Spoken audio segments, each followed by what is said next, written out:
IoT is a network of connected devices that collect and interpret data over the internet. And these devices are the things that have embedded hardware and software that receive and collect data, and they can communicate internally and externally. But now there are technologies that enable the deployment of IoT, and this includes the fact that the cost for compute and storage and high-speed networks is declining, as is the price for sensors and other devices. So the software exists to manage large amounts of data and data streams. I mentioned analytics readiness because collecting the IoT data is important, but you have to analyze it and act on it because that's where the value is going to lie. So that analysis might include things like predictive analytics or, dashboarding against large amounts of data. And up to today, 2023, we have received about 40 billion data points from these modules in the field. These 40 billion data points are collected in, I think, about 30 million files so far. And at the moment, we're getting about 800,000 to 1 million files per month. By 2024, we expect that we have more than 80 billion data points, and by 2025, 160 billion data points. Our use case is centered around two things: around our customers, of course, and the main target here is to give our customers the best possible experience with our product. And that starts with being able to give immediate feedback to the driver, to the fleet manager, to the analysts, to any business partner we have. It also is important to give immediate actions if an error state is detected. So if something goes wrong, the driver and the fleet manager need to immediately know what's wrong and what the course of action is they have to take. And that could be, hey, schedule a maintenance event as soon as possible, or in the worst case, call the tow truck.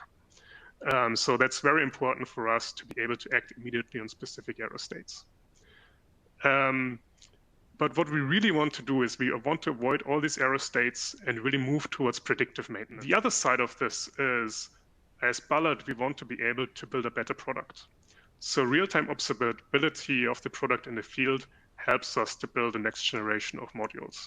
And we do this by looking at the data, analyzing the data, having algorithm analyze the data for us, and this drives the insights we generate from the field for the next generation development. The other aspect of IoT data processing is that you cannot process IoT data on its own. You need to augment this data with other sources. For example, you have to update it with your enterprise management system. So with shipments, we have to figure out where is a module, which fleet does it belong to, which bus does it belong to. And so we are integrating with a lot of Oracle products, with Oracle Service Cloud, Oracle ERP system, and Oracle Agile, as well with several SQL servers running both on-premise as well as in the cloud. This is where the business analysts can use the usual business tools like Plotly Dash Enterprise, but also Power BI, Trend, and other tools to just grab a curated data set. And all of this, we also have an interface to Plotly Dash Enterprise for really scalable visualization and interactive visualization. So Plotly Dash, where Plotly Dash shines is in callbacks. That means you can actually trigger very complex operations in Databricks and visualize the outcome of those in a time real or near real time fashion. It's also very scalable. You can scale the Plotly Dash Enterprise dashboards out to massively many users. It will automatically scale the compute resources to be able to plot in near to real time.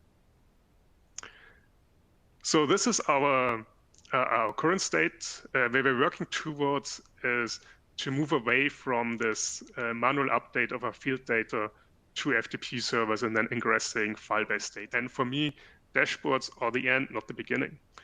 By the time you have a dashboard, you already know the story you want to tell. When you begin, you don't know what story you need to tell.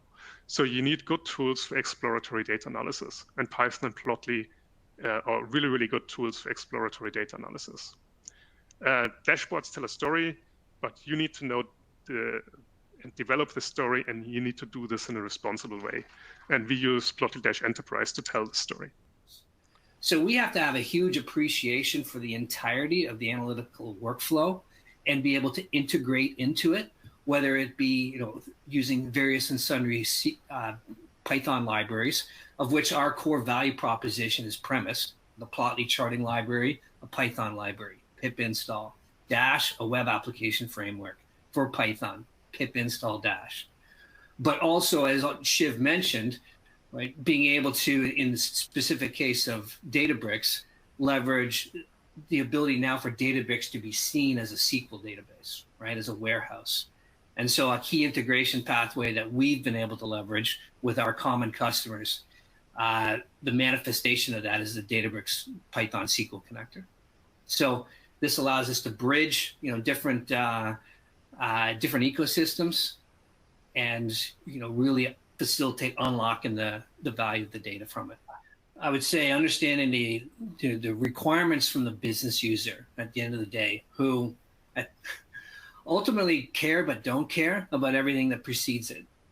So being able to unlock that data, being able to present it to them in a way that they can engage with it, where it's going to be able to accommodate the scale, the sophistication, the customized workflows. So being able to understand the underpinnings of what they're looking to achieve by actually seeing and engaging with that data, from our perspective, allows these outputs to be crafted in a way that they're going to maximize their value from it. What is next for the Databricks and Plotly partnership, and what can we expect from the technical side?